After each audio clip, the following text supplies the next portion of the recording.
میرے نبی یتیم پیدا ہوئے تو باپ نہیں تھے. 6 یا 7 سال کی عمر میں ماں بھی دنیا سے چلی گئی. ماں کی یاد آتی تھی. اللہ سے دعا کیا, اللہ کیا میں اپنی ماں کے لیے مغفرت کی دعا کر سکتا ہوں؟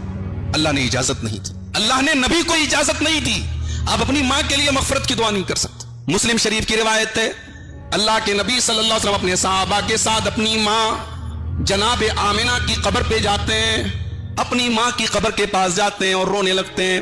اللہ کے نبی کو روتا ہوا دیکھ کر تمام کے تمام صحابہ کرام بھی رونے لگتے ہیں. نبی بھی رو رہے ہیں, سارے صحابہ بھی رو رہے ہیں.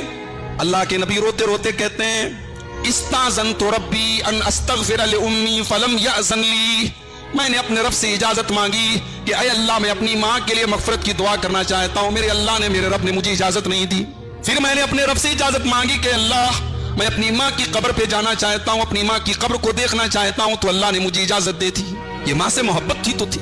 چچا ابو طالب جنہوں نے پالا پوسا, دادا کے بعد سہارا دیا, ابو طالب سے بھی بڑی محبت تھی اللہ کے نبی. بخاری کے الفاظ ہیں, ابو طالب کا آخری ٹائم آ جاتا ہے, ابو طالب کا انتقال ہونے والا ہے.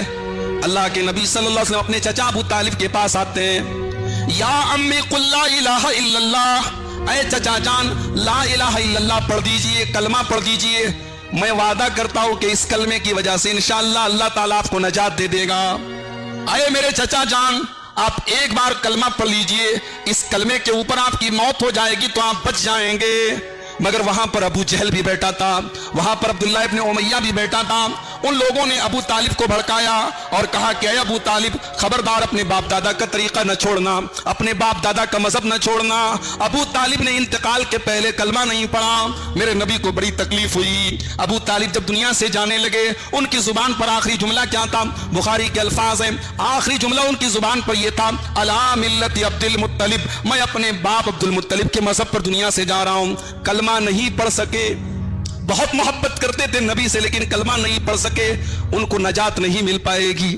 یہ الگ بات ہے, انہوں نے نبی اکرم سے محبت کی تھی اور نبی اکرم کا سپورٹ کیا تھا, اس لیے اللہ تعالیٰ عذاب میں کمی کرے گا, عذاب ہلکا دے گا, لیکن عذاب ان کو بھی جھیلنا پڑے گا, جہنم میں ان کو بھی جانا پڑے گا, کیونکہ وہ ایمان نہیں لائے اپنے نبی کے اوپر. جب انتقال ہو گیا, نبی اکرم نے اللہ سے اپنے چچا کے لیے مغفرت کی دعا کی.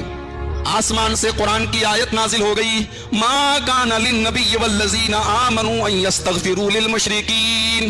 اے نبی تم کو بھی اجازت نہیں ہے, اور اے ایمان والوں تم کو بھی اجازت نہیں ہے کہ تم مشرک کے لیے مغفرت کی دعا کرو, چاہے وہ تمہارا قریبی رشتہ دار ہی کیوں نہ ہو. تو نبی اکرم اپنے رشتہ داروں کا خیال کرتے تھے. اب رشتہ داروں میں سب سے پہلے اپنی بیوی اور بچے آتے ہیں. اور ایک بات بتاؤں, انسان دنیا سے سب کچھ چھپا سکتا ہے, بیوی بچوں سے نہیں چھپا سکتا. انسان کی اصل حقیقت گھر میں سامنے آتی. انسان دنیا کے سامنے جتنا بھی بن لے, مگر گھر میں جب آئے گا, بیوی کے سامنے آئے گا, بچوں کے سامنے آئے گا, تو اس کا اصل روپ سامنے آ جائے گا. میرے پیارے بھائیوں, اللہ تبارک و تعالیٰ نے ہمیں ایسا نبی دیا ہے کہ وہ اپنے گھر کے اندر بھی, اپنے بیوی بچوں کے درمیان بھی بالکل محبوب اور پیارے ہیں. کوئی بیوی ایسی نہیں ملے گی جو اللہ کے نبی کے اخلاق کی برائی کرے, آپ کی سیرت پر کوئی انگلی اٹھا دے. لوگوں سے ایک بیوی نہیں سنبھلتی. میرے نبی کے پاس ایک ساتھ 9 بیویاں ہیں, اور 9 بیویوں کے ساتھ اللہ کے پیارے نبی انصاف کرتے ہیں, ان کے حق کا خیال کرتے ہیں, ان کے ساتھ محبت کرتے ہیں. اما عائشہ فرماتی ہیں, جب اللہ کے نبی صلی اللہ علیہ وسلم سفر میں جاتے تھے تو تمام بیویوں کے درمیان قرآن بازی کرتے تھے, ان کا نام پرچی میں لکھ کر ڈالتے تھے, اور جس بیوی کا نام آتا تھا اس بیوی کو سفر میں ساتھ میں لے کر جاتے تھے. یہی نہیں, جب آپ اپنے گھر میں ہوتے تھے تو تمام بیویوں کی باری مقرر تھی, آپ 24 گھنٹے ایک بیوی کے پاس رہتے تھے, اور ایک بیوی کا نمبر پھر 9 بیویوں کے بعد آتا تھا. سب کی باری مقرر تھی. اور محبت کتنی کرتے تھے. عرب کے اندر جب عورت حیض کی حالت میں ہوتی تھی, اس کے جو خاص ماہواری کے ایام ہوتے ہیں, تو عورت کو ٹچ نہیں کرتے تھے, اس کے پاس نہیں جاتے تھے, اس کو منحوس سمجھتے تھے.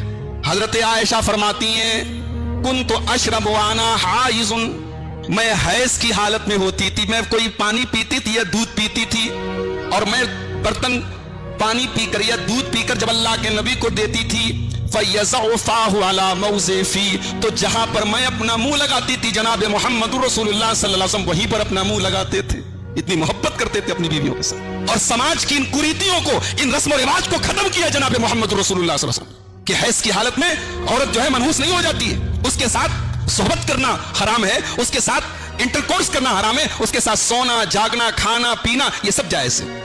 حضرت عائشہ کہتی ہیں میں گوشت کھاتی تھی، وَأَتَعَرَّقُ الْعَرَقَ میں ہڈی میں سے گوشت نکال نکال کے کھایا کرتی تھی، اور جہاں سے میں گوشت کھاتی تھی وہیں پر اللہ کے نبی صلی اللہ علیہ وسلم اپنا منہ لگاتے تھے اور وہیں سے کھاتے تھے۔ کچھ لوگ ہوتے ہیں بڑے دیندار ہیں لیکن بیوی بچوں کے لیے بڑے خشک ہیں، نہیں، بیوی محبت کرنے کی چیز ہے۔ آپ کو ایک حدیث پڑھ کے سناتا ہوں، شاید آپ نے نہ سنی ہو۔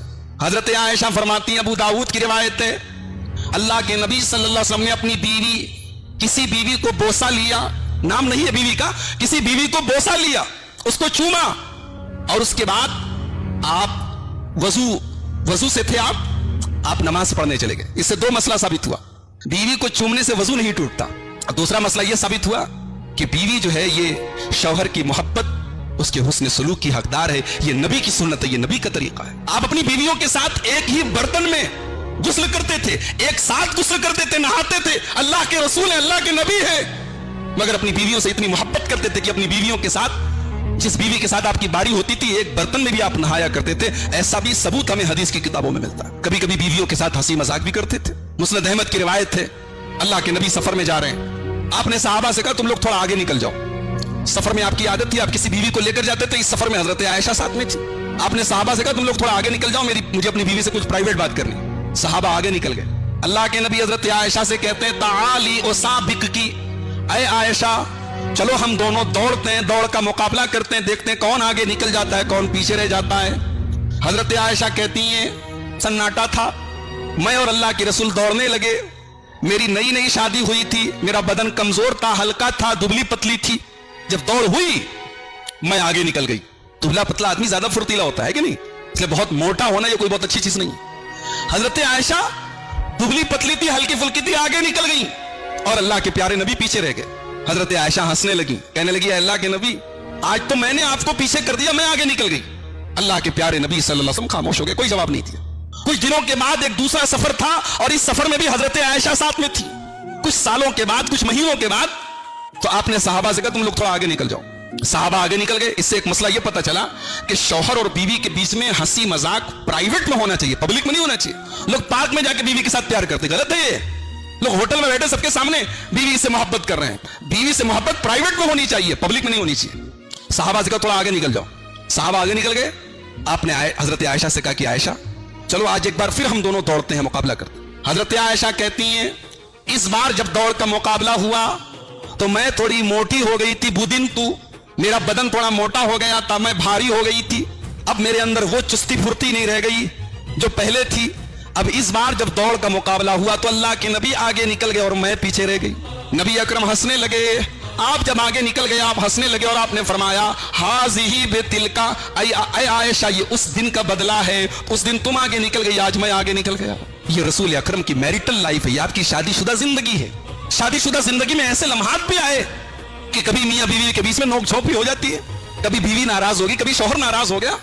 بخاری کی روایت ہے، اللہ کے پیارے حبیب صلی اللہ علیہ وسلم اپنی بیوی عائشہ سے کہتے ہیں اے عائشہ مجھے پتا ہے تم کب مجھ سے خوش ہوتی ہو کب ناراض ہوتی ہو۔ حضرت عائشہ کہتی ہے اللہ کے نبی کیسے پتا چلتا ہے آپ کو؟ کہا اے عائشہ جب تم مجھ سے خوش ہوتی ہو تو جب تم قسم کھاتی ہو تو کہتی ہو وَرَبِّ محمد، محمد کے رب کی قسم صلی اللہ علیہ وسلم، اور اے عائشہ جب تم مجھ سے ناراض ہوتی ہو تو میرا نام نہیں لیتی ہو بلکہ کہتی ہو ابراہیم کے رب کی قسم۔